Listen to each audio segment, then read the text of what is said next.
Thank you very much, everybody, for joining us. I can see we've had about 20 people join us online, and we have a room full of the authors of the work that we're presenting today, which is enhancing the understanding of the value provided to fisheries by man-made aquatic structures. Look, let me welcome everybody. My name is Luke Toomey. I'm the CEO of the West Australian Marine Science Institution. I'd like to start by just acknowledging the traditional owners on the lands in which we meet here in Perth today, the Whadjuk Noongar people, and acknowledge their contributions. I'm going to pass immediately over to the authors so that we can get underway and give you an overview of this terrific FRDC funded research program. Thanks very much, Luke. Thank you very much for everyone who's dialing in. My name is Ewan Harvey, and hopefully that is going to switch. I'm at Curtin University. I'm a fish ecologist, and many will ask, why am I leading a social science program? That's because we were approached by Recfish West and WAFIC to actually undertake this program as part of a fisheries research corporation project. But I'm ably supported by a number of people, in particular Michael Burton, Johanna Zimmerhuckel, Julian Clifton, Carmen Elric Barr, all from UWA, Fran Ackerman and Georgie Hill from Curtin University. The rest of the project team is ably supported by Paul McLeod, who's been helping with the economics, Jenny Shaw, who works for WAMSI and was involved in an initial social values decommissioning report, Diane McLean and Julian Partridge, who are involved in a decommissioning CRC. Di is now at AIMS. And we've got Steve Newman, in particular, helping out with some of the fisheries component. I'd like to thank Luke Toomey, who's our independent chair of the steering committee. This project did have a steering committee set up, which I'll come to in a second. But initially, what I'd like to do is acknowledge FRDC for funding, and in particular the industry contribution from Chevron, which actually made this project possible. Our steering committee consists of Andrew Rowland from Recfish West, Alex Ogg or Manny Shea from WAFIC, Chris Jones or Michael Manane from Chevron. Andrew Taylor from NERA has had a large input, as has Tim Cooper from BHP, Luke Smith from Woodside, Libby Howitt from Santist, and Brett McCallon, who's FRDC, but also on the WA Fisheries Research Advisory Board. We've also had Cameron Sim from NOPSEMA sitting in. I'd also like to acknowledge Trish Wells and Alita Johnson from WAMSI for logistical support, particularly with running some of the meetings. So we've got a number of objectives. These objectives have changed during the project as the project has matured, but also as we've dealt with COVID. Now the projects, I'm not going to read the project objectives, they're there for you to read, but basically we want to discover what the value of man-made structures are from a socio-economic perspective. We also wanted to know what structures were in the Western Australian marine environment, and we wanted to develop a framework for undertaking socio-economic studies and demonstrate the value of different types of approaches and methods to end users. So what are man-made structures? They are jetties, groins, breakwalls, structures associated with harbours, boat ramps, things like marine navigation aids, shipwrecks, artificial reefs, but also oil and gas infrastructure such as platforms, pipelines and wellheads. And they're used by a range of different people, including for fishing. So we've got land-based and boat-based recreational fishing. They're used for scuba diving and snorkeling, swimming. People are often walking on man-made structures. You think of jetties. They have uses for tourism. Things like the Exmouth Navy Pier and the Bustleton Jetty contribute significant economic income to the local region. And similarly, they are also used in some circumstances for commercial fishing. So over the summer months, we'll see charter boats targeting some of the shipwrecks offshore for Samson fish, but they're also used for aquaculture. So for example, there are abalone reefs that use artificial reefs that are existing in the southwest of Western Australia. The commercial fishermen will say that they do target some structures for commercial fishing. But I think one of the things we need to be thinking about is the potential future developments and the potential uses of these going forward. So in Western Australia, we estimate that there's 7,400 structures. This was a database that was put together by Ariel Neri, Laura Fullwood and Ben Radford from AIMS with guidance from Di McLean and myself. This is available as a web app. So you can download the GIS databases. We've also put together a Google Sheet that has some of the ecological, social and economic data. There is a growing body of ecological data, but very little in the social and economic. We had 4 case studies initially in the project. One was the Exmouth Integrated Artificial Reef. The second was the Thevenard Island inshore oil and gas infrastructure. The third, Echo Yodel, which is a 23-kilometre section of pipeline offshore and deeper water, and the Exmouth Navy Pier. At the suggestion of our steering committee, we also added the Bustleton Jetty, which is a significant site for tourism, for recreational fishing, and for scuba diving. And really, these case studies provide some examples of different types of users or different structure types and provide specific information about their values.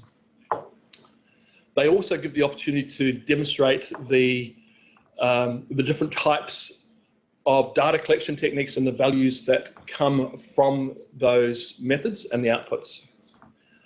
So in terms of the structure of this presentation, the project is divided into 3 components. There's an economic value, there's a social value, which will be talked about by Julian Clifton, and then there's a social value from a group perspective, which will be talked about by Fran Ackerman. There is a literature review which underpins the whole project. And to keep this moving along, I'm going to invite Michael Burton to speak next and hop into the hot seat.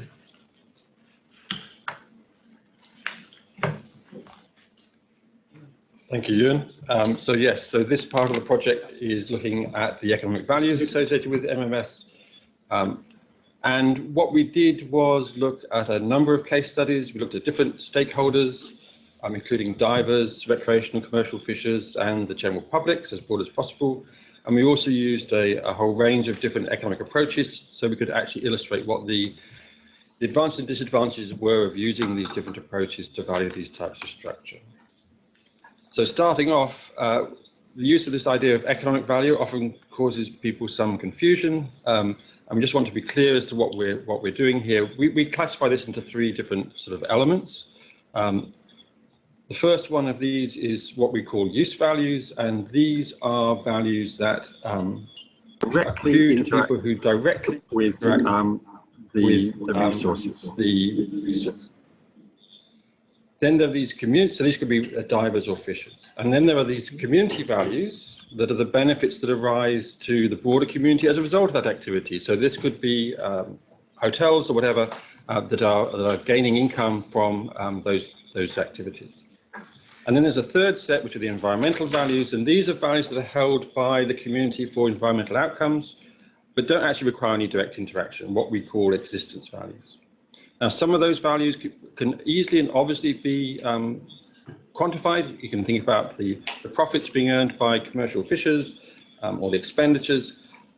But with these other values, as in the use values and the environmental values, those are basically the benefits, the pleasure that people get from that activity, the experience.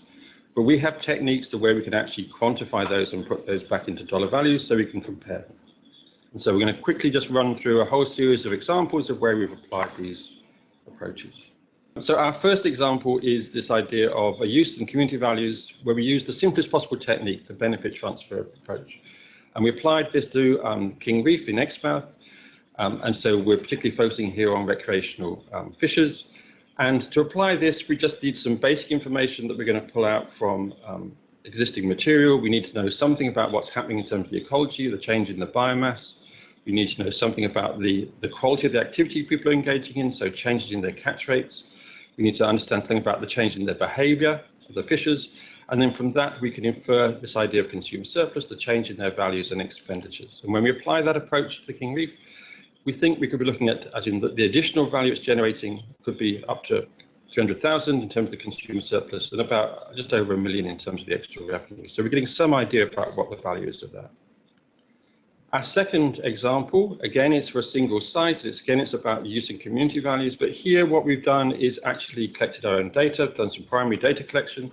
An example I'm showing now is about Navy Pier in Exmouth, and this is a survey based on divers. And we have a survey to get information about their costs, and these are often international travelers, so they're coming in from different regions, so there's a great diversity in their costs, and also their frequency of trips.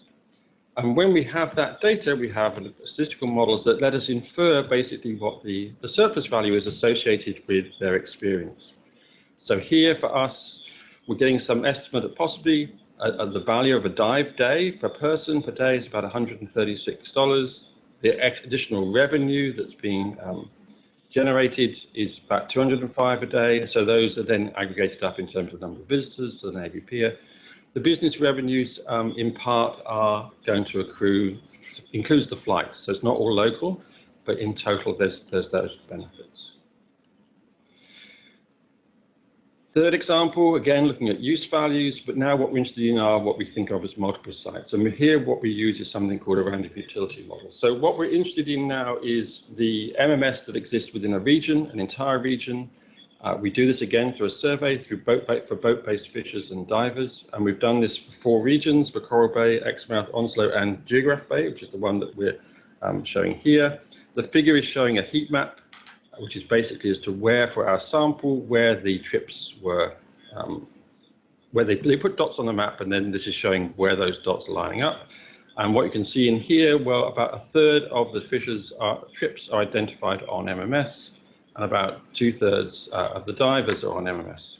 So that's just giving us some base information about where things are going, but we actually need then to do some modeling to actually be able to use this in a more useful way. And we estimate something called a random utility model. And what the random utility model does is predict where people go, as in which cells they end up in, based on travel costs and features of the site. And once we've got this model, and we have one for fishers and one for divers, because they have different preferences and so on, we can predict the implications of removing MMS from the region. So we can play a counterfactual game. And then we can quantify what happens to their experience and quantify that in dollar terms. So this is just removing in turn the 3 items, the 3 MMS, and you can see there's a loss in value, estimated as around about 50 cents per trip. That may seem small, but you need to remember that these need to be aggregated across the entire population of fishers and divers who are using the bay. We can then also play other games. We can actually start adding cells in. So we can drop a reef up in cell 25, which we deliberately did because we knew it wasn't going to generate much value because it's a long way away. But then more usefully, if we dropped it into cell 28, then we're seeing about a value of either 40 cents or 20 cents for the 2 different groups. And the higher value obviously is because it's close to the shore and the travel costs are lower. So the value of adding any additional MMS into the system depends on the travel costs, access rights as to who's allowed to use it, and location of substitutes, what are the alternative places they could go. And so potentially we could use this type of model to optimize where the location of MMS is. And again, we can aggregate. The last one is looking at these environmental values, these non-use values, and this is a WA-based one, and we use a discrete choice experiment. It's the method. Again, it's survey-based. We survey the WA general public.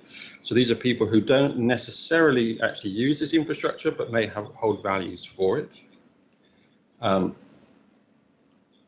And what we do is show them a series of these questions. So it's set up for a reefs to reefs process. So we're hypothesizing that we're going to change a rig infrastructure into a reef. They're given these options. The baseline, base 3, is basically total removal, which is the current situation. But then we give them options of saying, well, you could potentially convert that into a reef.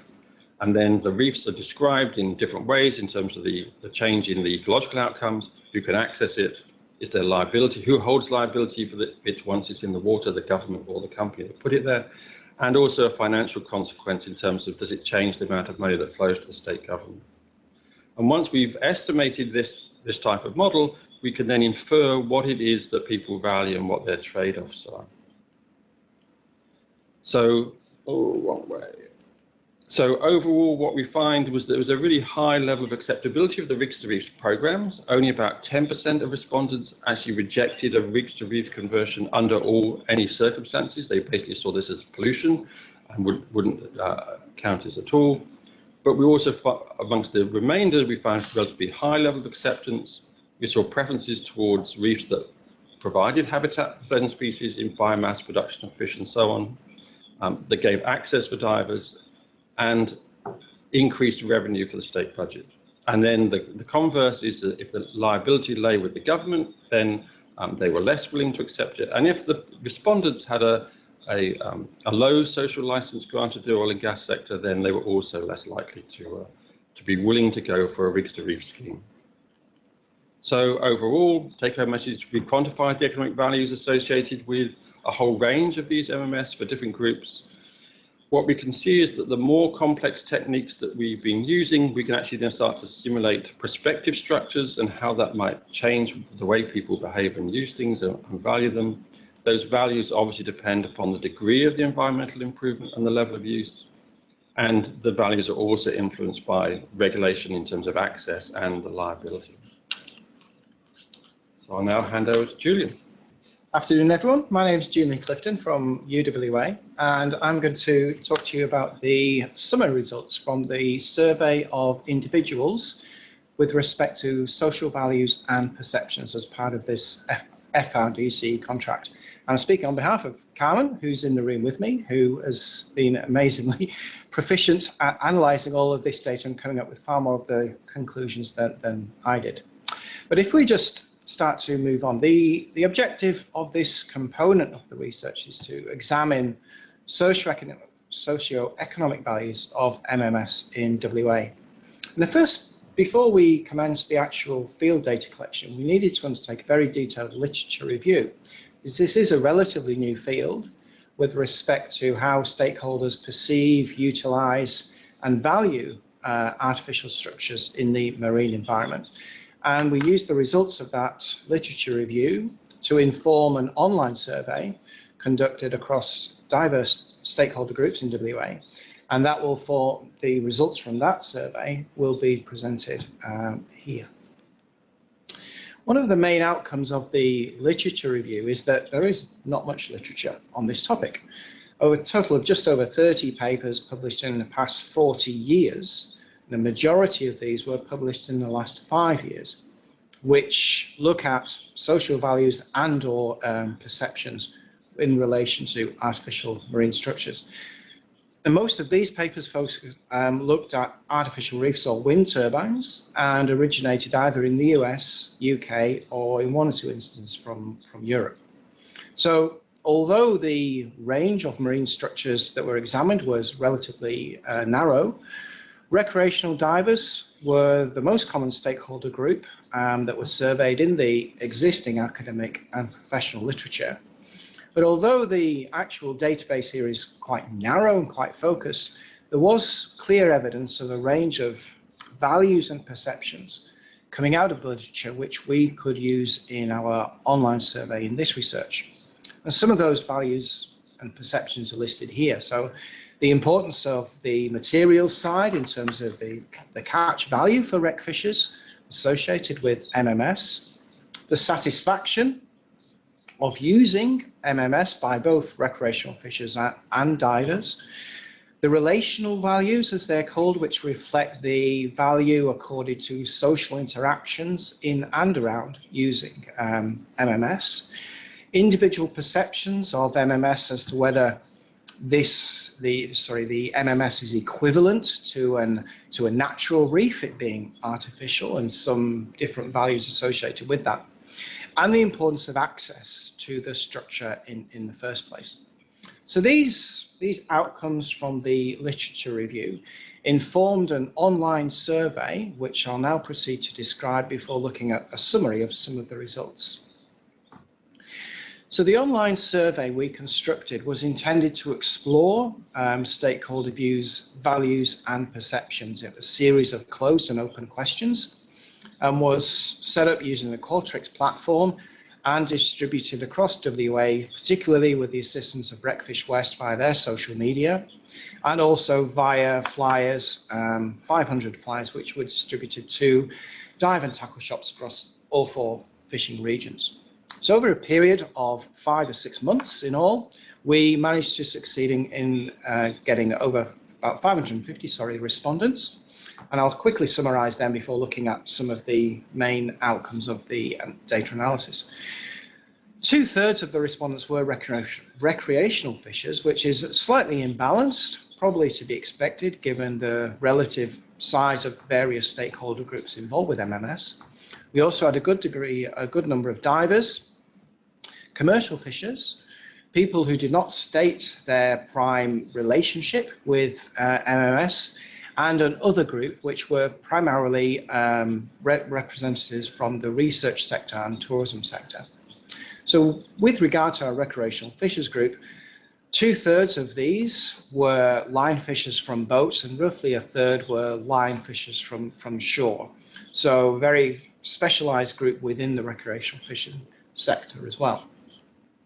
So we'll move on to firstly look at the usage and then social values and perceptions. So what we see here is a summary of the frequency of use of various types of MMS.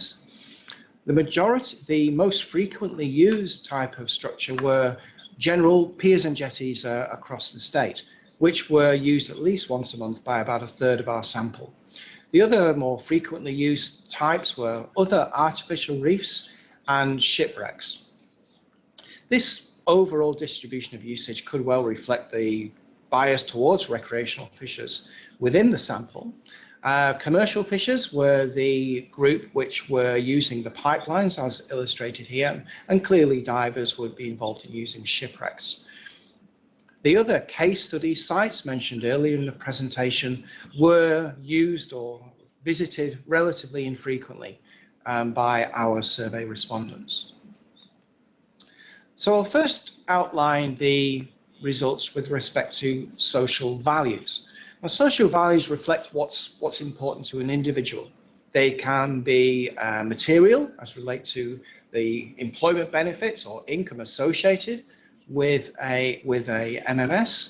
They could be memories and therefore subjective, associated with using MMS, or they could be relational, and that refers to the interactions around MMS. So our survey explored various possible social values and asked respondents to rate whether these were not at all important through to very important. And what we see here is that the contribution to ecosystem health and access issues were the values of most important to all our stakeholders, and you can see those in the top 3 horizontal bars there.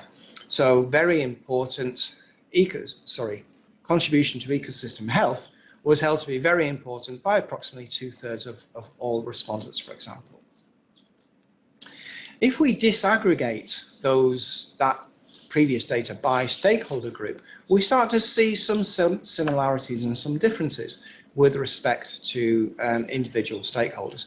Now, overall, most of these values were rated reasonably similarly when we disaggregate. So you can see here the rec fishers are in blue, the divers are in orange, the others are in grey, and the commercial fishers are in yellow. And generally, there is a fair degree of similarity of response. Environmental and economic values were rated of significance across particularly all stakeholder groups, and most important. Unregulated access was of more importance to the divers and the fishers than other groups. Now, unregulated access is different to independence to access. Independence to access is more about your personal freedom to go and use the MMS when you wish to. Unregulated access is the absence of rules regarding all stakeholders' access, so an open access situation. So these are slightly different aspects upon access to MMS that we see illustrated here. We also did analysis of individual perceptions. So perceptions reflect your understanding of something, and then they may be positive or negative. So perceptions, it's important to remember, may not necessarily equate with value. You might perceive that MMS deliver something to you, but you may not value that particular benefit. So these are quite different constructs. So we asked again a series of questions related to perceptions of MMS, and these are summarized here with respect to firstly the entire sample response. So of most respondents strongly agreed that MMS sustain and increase fish populations over time and contribute to tourism and employment opportunities. So those top three horizontal bars there illustrate again people's strong perception of benefits accruing to the environment and the economy as a result of the presence of artificial marine structures. If we again break this down by groups, there's a few observations that we can make. Again, the colour codes are the same. Wreck fish blue, divers orange, others grey, commercial fishers in yellow. So recreational fishers and divers generally held more positive views than the other stakeholder groups, or positive perceptions, should I say. Environmental perceptions were most strongly perceived, again, by our respondents, along with the economic benefits associated, perceived economic benefits associated with tourism and employment opportunities. There were more difference, or more less measured, less strongly positive response, should I say, where with respect to issues related to MMS management. So whether MMS are managed sustainably or are sites of conflict between user groups, there was less strong agreement with those statements across all of our stakeholder groups. There are a range of other much more in-depth analyses we can do when we start to cross-tabulate, start to compare across stakeholder groups, and look at the drivers behind these patterns that I've outlined here. And those will be in the final report. We obviously don't have time to get into that depth of analysis today. So in terms of some take-home messages, there was a strong recognition of the potential economic and environmental benefits of MMS across all stakeholders. And we feel this provides evidence for a strong, a foundation for strong public support for MMS in the wider community. Commercial fishers were to some extent less certain that MMS delivered some environmental benefits related to biodiversity and fish stocks. This could reflect their usage of MMS, given that most commercial fishers were involved in fishing pipelines rather than any larger structures. But it could also indicate a need for more awareness building with particular stakeholder groups. There was concern, particularly expressed across wreck fishers and divers, as to the usage and access issues related to MMS. And this clearly points towards a need for stronger or more effective management and enforceable regulations, and perhaps some allocation of MMS across user groups to minimize conflict. And whilst generally respondents noted more opportunities than issues, there was generally a very, very positive response to the questions that we asked. It was noted that there were more opportunities recognized than issues, but the latter was predicated on the ability of managers to address any issues into the future. And this speaks to the need to obviously empower managers and maintain their capacity to address issues as they arise. So with that, I'll pass on to Fran.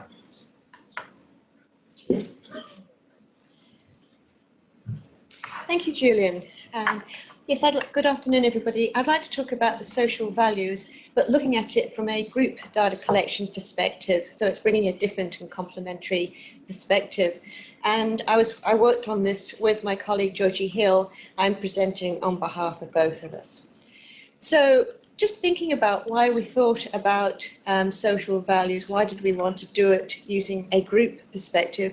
And the first reason was very much around trying to get an in-depth understanding of stakeholder perceptions, to drill beneath the superficial, the initial, and try and understand it a bit more in terms of depth. So we started off by asking for the issues and opportunities as well as the values, because if we could understand the issues and the opportunities, that might help us get a sense of the values that were really being brought to bear, rather than perhaps some script or some initial assumption made by people. The other benefit is if we really understand the issues and the opportunities, when we come to make decisions about which MMS to employ, what sort, where to put it, we've got a good sense of those issues that support it, those opportunities that surround it, and can make more effective decisions. We were also really interested in trying to take a systemic perspective as these things act together, they inform and impact one another, and try and capture some of that interlinkage. So issues will impact other issues, and issues are issues because they might have a negative effect on something we value. So we're building up chains of argument. We also wanted to do it so that we could look at it context specific. So, for example, was there any differences between groups or stakeholder bodies in a particular location to another? So we did workshops in Exmouth, we did focus groups in Busselton, Karratha and Onslow, to see whether there's any variety there. But also with different cohorts. So we wanted to again see whether there was differences between, let's say, recreational fishers and commercial fishers. So we were looking for different contexts.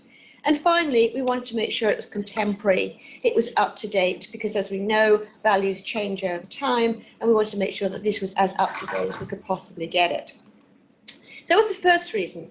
The second reason was to enable participants to really listen to one another effectively, so that they could not only think and look at the issues and opportunities that they thought, but see them in the context of what others thought, and begin to get a wider understanding, a broader understanding of the situation. And as we know, the more we start to look at it from different perspectives, the more likelihood is that we might change our mind as we take this new information on board, so that it is a much more 360 appreciation. And finally, we wanted to capture views from different cohorts of stakeholders to get a sense of how much homogeneity, heterogeneity there was. Where were the areas of agreement? Where were the areas of possible tension? And as you've heard from Julian, there's been a number of those potential tensions, but equally well, collaborative possibilities. So who did we work with? Who were in our groups? We were initially going to look at Exmouth, both the artificial reef and the Navy Pier, as reflected by Ewan in the case studies, Karratha and Onslow, and then at a later stage, Busselton came in. And they were going to be the 5 workshops that we ran. However, just after we finished Exmouth 2, COVID hit us, and that meant that we couldn't do face-to-face sessions. After a bit of quick thinking, we developed the software so that we could run these online. People were still able to put their issues in, they were still able to put their opportunities in, link them together, think about the values, but they were doing it from the comfort of, probably for most of them, their own bedroom or study, rather than sitting around a table. That gave us 2 benefits. The first thing was we were able to involve more cohorts of participants. So as you can see there, we had 2 cohorts from oil and gas, 2 cohorts from the regulatory body, both federal and state, recreational fishers, commercial fishers, and non-governmental organisations. So we're able to widen our capture, but we weren't only widening it from a stakeholder point of view, but also where we were being able to access people. So we had people joining us from the Northern Territory, from Victoria, Queensland, New South Wales, and the ACT. So we're able to get a much greater diversity of perspectives. As I said, we started the first 2 actually face-to-face. We were able to meet, that's the Exmouth group. It's a very nice trip up to Exmouth. As you can see, there were laptops for people to put their issues, opportunities and values in. There was a public screen, which is just off that photograph that everybody could look at. And so they could see their own material and they could see the group's material and begin to work on it effectively. And what we were doing is building up, if you like, chains of argument where those statements that are in black, so for example, potential habitat for invasive species, were being captured as issues, and those statements, for example, potential repurposing of structures for alternative energy, etc., opportunity, were being captured. But they weren't just being captured in isolation, they were being captured in terms of what sort of things they support. So the statements in blue recognise themes, and as you can see, we've got a number of themes on that picture, and the themes support the values. So it's building up a chain of argument that people can see now how one another perceives the situation and widen their perspective on it. We can create as much on the particular map as we want to, because the theme around liability, as we can see, there's a number of little arrows with numbers, that just tells us there's more material around it. And we can show where issues work negatively towards some of the themes with a little minus sign. So what was the process like? We use the same process for both the face-to-face and the online workshops. We started with an introduction of the workshop's aims, objectives, a brief explanation of the software, and pretty much straight after that got into the gathering of the material, asking them for their issues and their opportunities. And people, no matter whether they were face-to-face or online, were able to put these in, read one another's, augment one another's, and typically we ended up with around 50 to 60 issues and opportunities in a relatively short period of time, so it was very productive. What I was doing at that stage was putting them into rough content-oriented clusters, which we then reviewed with the group and began to start teasing out how the issues impacted one another, how do the opportunities impact the issues, building up these themes into, if you like, a network. Before finishing with a coffee break, we did some importance of the rating of themes, trying to get a sense of whether there was any agreement as to which of the themes were the most important, and giving us some prioritization. After the coffee break, we looked at the values that came from those themes. So we were asking, well, if that theme made up of issues and opportunities is important, what values does it support or work against? So we were able to build up value systems, and that allowed us to see the wealth of different values being brought in terms of social values for man-made marine structures. And then we closed with some feedback and closing remarks. What this gave us in terms of data was 246 issues and 214 opportunities. So slightly more issues than opportunities, which is slightly contrary to what the social value individuals found, but pretty balanced. 104 themes and 101 values, which gave us a sense of that diversity and breadth of value that we were hoping for. What the analysis allowed us to do was then begin to identify those issues that were dominant in terms of coming up time and time again. We were able to start synthesizing the themes and identifying commonality, so we got our meta themes. And likewise with our meta values, so we went from 101 to 21, and then we managed to make them even more generic to 6 overarching or generic values. So what does that look like in practice? What does the data look like? The first thing we did with our values was to start thinking about how do we use them for decision making in the form of a decision tree. In essence, the values are criteria against which we can assess various options that we might be considering.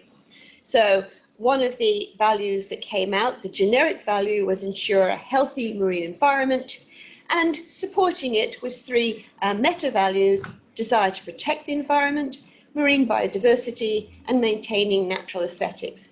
And this sort of decision tree is not uncommon when making decisions where you've got a number of different criteria and a number of different options. You can see over at the right the number of workshops that supported and gave material to that particular criteria set, and in fact every single workshop raised and contributed to ensuring a healthy marine environment. We then had the second one, which was regional and economic benefits, the third one, evidence-based regulations, and so forth. As we moved down the decision tree, there was less support from the workshops. But that way of looking at our values, whilst it helps decision makers look at different options and evaluate them, whilst it's helpful on that great basis, it doesn't provide that systemic effect of understanding how the values impact and interact on one another. So the other way we looked at it was through looking at it as a values map, where we can see that, for example, evidence-based regulations has an impact on ensuring a healthy marine environment, and safe, accessible fishing environments help with regional economic benefits. So the links are causal. Where we have bidirectionality, that suggests that they are supporting one another. And what is interesting from this picture, which focuses on the meta values from 4 or more workshops, is we had 2 meta values around the regulations side, evidence-based regulations and transparency in terms of regulations and liability, and a second one around stakeholders, around managing the conflict and enhancing the collaborative engagement aspects. And these 2 act, if you like, as meta value drivers. They are supporting all of the other values. If we can get these right, then that will flow through to those 3 overarching meta values, which are very generic around regional economic benefits, ensure a healthy environment, and widespread use. So it's helping us get some sense of it as a system, so that when we put things in place, we are considering the wider picture, not just taking a very localized perspective. So there's two bits of feedback in terms of the values. If we think about it from the opportunities and issues, as I said, we could identify those that came up frequently in the workshops. There were a group around marine, risk of fish stock depletion, spread of invasive species, and as you can see, there's a number of contributing stakeholders.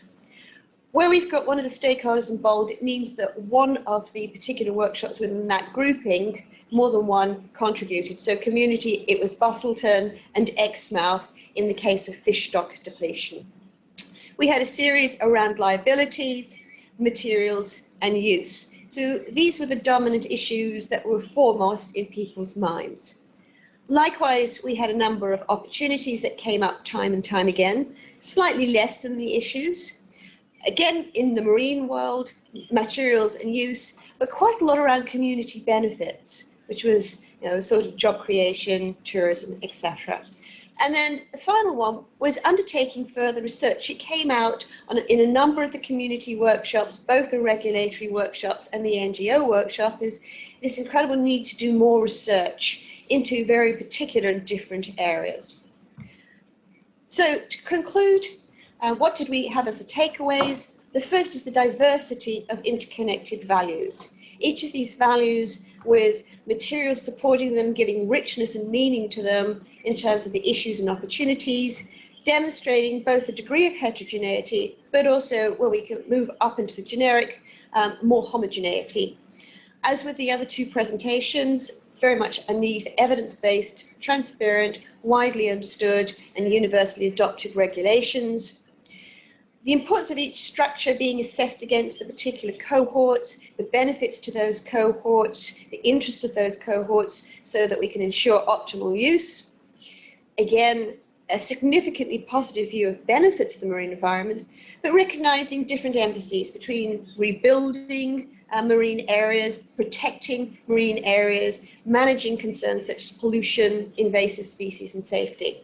And then finally, ensuring that any MMS that's put in place provides viable and sustainable community benefits through building up a more comprehensive awareness of the marine environment, ensuring longevity.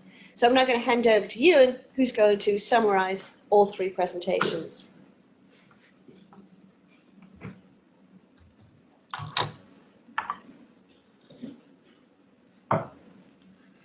Thank you, Fran. This is actually a bit of a problem, having an ecologist trying to summarise a socio-economic set of data. But there were some common themes that started to come through. So we had three very different ways of collecting and interpreting data, but they all found that there were similar use, community and environmental values. They also found that these values interact in a systemic way, and that all are influenced by rules and norms. And I'll come back to that in a second. So if we simply ask the question, is there value in man-made structures? The overarching response is, overwhelming response is yes. And those values come at a number of different levels, both from a environmental, economic and social. So from a community's perspective, there are community benefits. It comes from the area of job creation, potentially from business revenues, which raise taxes which go back into local regions. And there was also a sense that man-made structure, that the projects and proposals for going in could actually, if they were done properly in a collaborative way which engaged stakeholders, could increase the environmental awareness and also raise education opportunities in local areas. If we move across to the right, one of the big things that came through was actually the design of the MMS itself. And if they were designed right and there was that proper engagement and collaboration with local communities at the first stage, they could actually optimise the outcomes. So, for example, the location of man-made marine structures. The Exmouth Artificial Reef is a good example where the local community got with Recfish and decided that they wanted an alternative fishing location where people with small boats could go safely, something that was relatively close to town so that they could reduce the travel costs, but also something that then was available to a whole range of users and not just users with big boats. So access is a really important component. There was a sense of overall community well-being, user well-being from those people who interacted with man-made structures. But there also were some negatives, and there were some things that people were concerned about interaction between different users. If we come back across to the left-hand side of the figure and we start talking about the design of man-made marine structures again, there was a feeling that there could be really positive environmental values from habitat creation, things that actually improve the condition of the marine environment. But there also were concerns which Fran has touched upon. One was invasive species and the spread of invasive species. The second was potential pollution or habitat damage from the man-made structure being put in and sitting there over time. And the other one that came through was the question of attraction versus production. So in the case of fish, do man-made structures actually create production? So are there fish that are being born or recruited into that area and growing, or are they just attracting them from other areas? So I think we've answered the question about whether man-made marine structures have a social and economic value. Overwhelmingly, yes. And that information somehow needs to be incorporated into the policy and decision-making process for decision-making in around where man-made structures should go and how. As an ecologist, I now actually have to ask the question about whether the social and economic information is more important than the ecological. And in some ways, I think it is. I think the social and the economic information should actually drive some of the ecological questions that need to be answered, but fundamentally, the social and the economic is really important.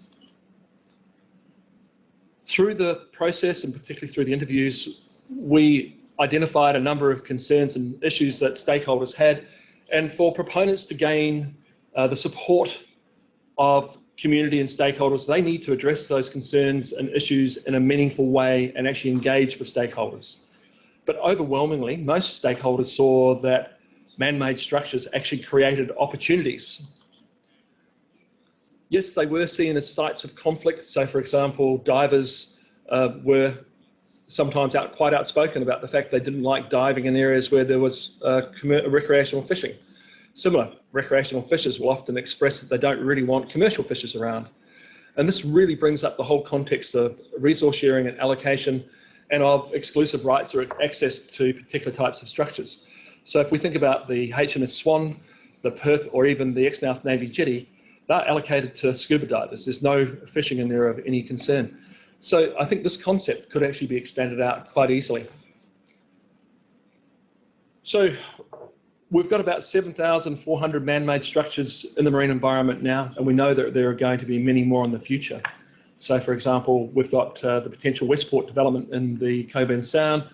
There are a whole heap of proposals that are out and about in various stages of consultation. And if we really think about it, they are opportunities, and particularly if the proponents engage with the community now. So how can we optimise the outcomes from the installation of these structures by incorporating the values of users now? Well, one of the things we can do is we can do some eco-engineering to actually make these structures more marine friendly or friendly for marine organisms by engaging stakeholders and having them collaborating in the proposals and very clearly defining the purpose of them early on. They can be designed to meet not only the main purpose but also the potential uses of other stakeholders. It also raises a question again of resource sharing and allocation. And this can be done successfully, but it requires people to sit at the table and discuss and negotiate. There also need to be changes to some of the policy and legislation. There is a clarity, stakeholders want clarity about the process, and particularly to facilitate social license to operate, they need trust in the process. And that trust doesn't seem to be there at the moment. I think in the future there are a whole heap of options in around habitat restoration and enhancement. And for example, we think about the oyster reef program that the Nature Conservancy is running in Australia at the moment, and the success of that in terms of cleaning up water but creating habitat for marine organisms. There are some really good examples of commercial fishing benefiting from man-made structures. For example, ocean-grown abalone down in the Augusta region has artificial reefs where they are growing abalone out on. There are successful coral farming ventures at the Abrolhos and other locations. And certainly some of the commercial fishermen expressed that they were benefiting from targeting man-made structure. But certainly we're not at the scale that places like China, Korea and India are, where there are specific areas for commercial fishing that use man-made structures, and they are definitely increasing production. So the question becomes, if we're going to use these sorts of structures in the future for commercial fishing, are there ecological and economic benefits, but also more importantly, are they socially acceptable? We've presented a range of different approaches and methods for collecting and analysing socioeconomic data, and they all have different advantages and disadvantages depending on the resources and the information requirements. So through the different case studies, we've showcased the different techniques, and one of the things that we're in the process of finishing now is a overview or a how-to guide of what sorts of socioeconomic data you might want to collect depending on what your question is, and what are the different ways of collecting that. What are the gaps? Well, certainly Indigenous people are not well represented or captured at all in the survey data because we didn't have specific questions or pathways for them. And in terms of co-management and management, that's something that does need to be captured. We're aware that people's values will change over time, and certainly we saw them change even over the short period of a 3.5-hour workshop. And we acknowledge that there is no temporal or spatio-temporal component in here, and that's really important. One of the questions that we've got is, will people's attitudes and values towards MMS change as more structures are put in place? And this is basically the effects of accumulation of many structures. And it might be that people are prepared to take 15 or 20 structures now, but when we're talking hundreds, they go, no, that's enough. So that's one thing that we actually do need to get a handle on, whether people's perceptions and values will change over time with more and more structures. Resource sharing and allocation, how do you do that? We need to be able to quantify the relative values of a structure to different users, and that information can be used for assisting with resource allocation. So if we've got comprehensive regional data on people's values and wants combined with ecological data, it's possible to develop a spatial allocation model to optimize the outcomes of deploying different types of MMS in different locations for different users. That's something that we might want to consider. I'll finish the discussion by basically saying overwhelmingly there were a large range of different users that saw that there were very positive values, both environmental, social and economic with MMS, but there were a number of concerns and issues. At that point, I'm going to throw it open to questions. If you've got questions, if you'd like to type them into the box, and we'll answer those as we go along. Luke, do you have any questions there? I'm very pleased to announce we do have one question. So I'm going to put it out to the group of authors here in the room. Did the survey delve into respondents' other general values in their life that may dramatically influence their perception on MMS and particular uses for MMS? So what did the general groups out there, did they have any other general values in their lives that might influence the perception on MMS? I think as a generalisation, while Carmen's moving down, most of the respondents had a very high set of values around state of the environment and having a healthy marine environment. And that was one of the key things that was actually driving a lot of the responses. And it didn't really matter what user group you came from. That seemed to be an overwhelming response. Carmen. Yeah, I was just going to say we didn't specifically explore general personal values in detail because we were largely constrained by the fact that this was an online survey and it had to be short and succinct, so we had to try and keep our questions targeted specifically to looking at the values associated with MMS structures. But we did ask them how important these structures were to them, so we have some degree of the relative prioritisations of these structures in their lives in relation to anything else. well, particularly in relation to other outdoor activities that they might undertake. I think in terms of picking it up from the workshop's perspective, when we were looking at the values, we did ask towards the end of exploring the values and their interactions whether there were any other values they wanted to add to that that would augment and elaborate them. And in some cases we got one or two, but they did tend to focus predominantly around the focal question of social and economic value around man-made marine infrastructure. And then in the general WA sample, there we had some questions which tried to capture their perspective on the social license to operate in general for oil and gas, independent of reefs to reefs, and that was clearly having an impact. Great. All right, we've got another question, but did the study investigate FADs or fishing aggregation devices? No, not specifically, but we incorporated those by sheer design into the artificial reef space. It's a shared set of principles and values.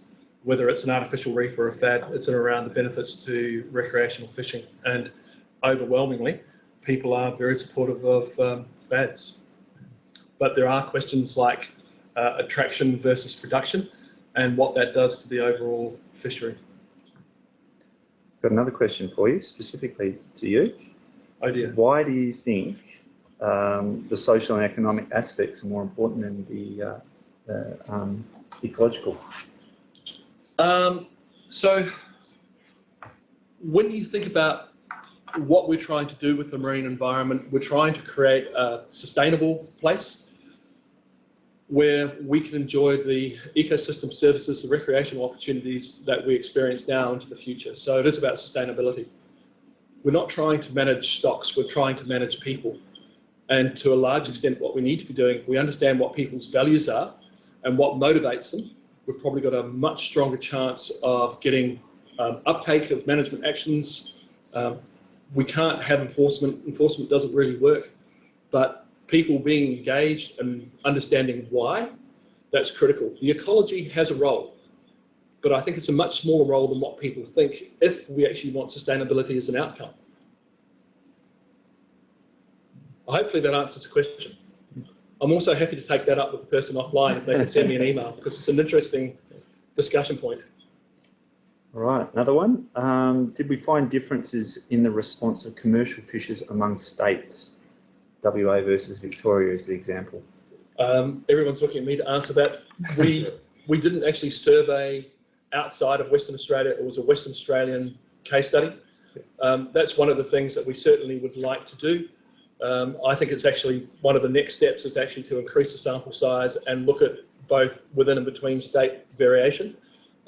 Certainly, I'm sure there's going to be differences between Queensland and people fishing down in the Bass Strait, where we know that infrastructure is utilised. I think in the commercial workshop, because we did have a few from across the country, there were different emphases that were being picked up. But that was as much as the different sorts of commercial fishing as it is the different geographies in terms of where in the country that they were coming from.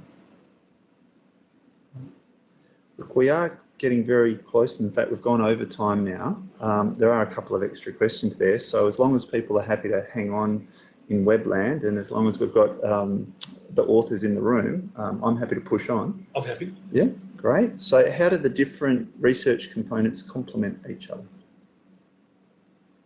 It's been an interesting exercise pulling all of the different types of information together. And to a certain extent, this is in response to the questions that different stakeholders or users, their needs are. So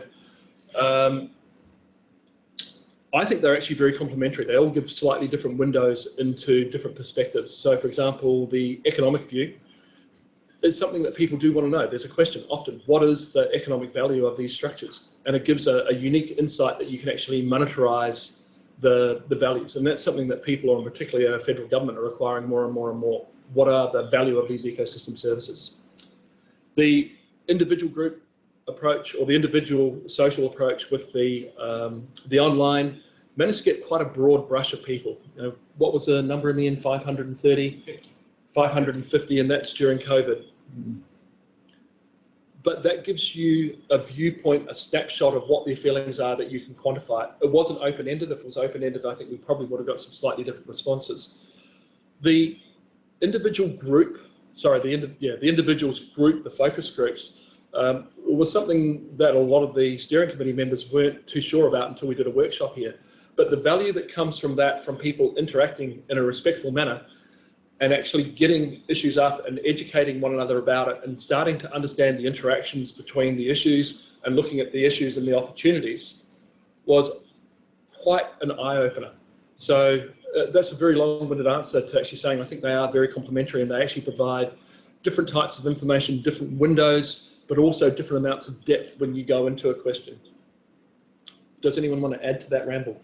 I'd say that we also managed to achieve a complementary balance between qualitative and quantitative data. It's all very well having quantitative data to prove something or demonstrate something statistically, but to really enrich that information with quotes, with direct interaction with people, with responses to open-ended parts of the online survey, you get a much better perception as to why someone is saying, or why a group is feeling something, or expressing opinion in a certain way.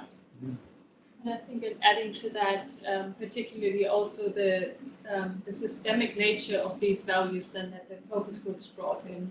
Isn't like we identified qualitatively the values, we then could quantify some of those in monetary terms, and we could understand how they work together in the system. So I think that was sort of like an almost complete picture that we could capture with these three methods. What's your gut feel on, do you think we captured everybody? Are there any voices that were missed in this piece of work? Well, aside from Indigenous, which we did try to involve, we did explicitly invite people to the focus groups, and unfortunately they couldn't make it. But clearly Indigenous perspectives would be good.